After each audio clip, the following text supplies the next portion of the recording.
You're watching bdaily TV. Tory big hitter Kenneth Clarke brought the pre-election turf war to the North East last week. The former Chancellor was at the Cobalt Business Exchange in North Tyneside to show support for Tynemouth Conservative candidate Wendy Morton.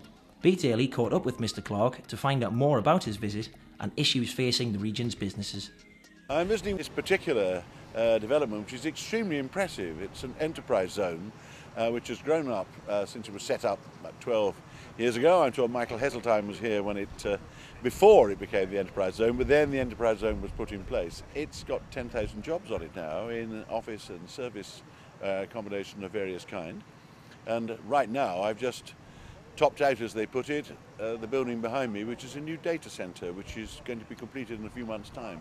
This morning I'm mainly talking about the history of this centre and trying to find out why it succeeded, what made it attractive, what could be done therefore to encourage more of this and support this in future. The issues that business are raising are, what is going to be done to stabilise the economy? How is a government going to purposefully, determinedly tackle the deficit and debt which threaten us all with higher interest rates if we're not careful, and will stop any recovery taking place if Gordon carries on pretending there isn't a problem for the time being. But on top of that, businesses always ask me, how can we get credit from the banks? What can you do to improve the situation by giving guarantees, in my opinion, is the way to go about it, of part of the risk to the banks to get credit going properly to business. What do you do to deregulate, get the awful costs of Labour's bureaucracy off the backs of business?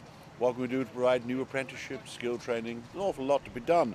The economy of the North East has been slipping further away from the rich economy of the City of London and the South ever since Labour took power at a slightly accelerating rate.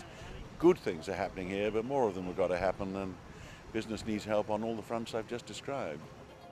If you don't already receive our daily bulletin, please go to bdaily.info to subscribe.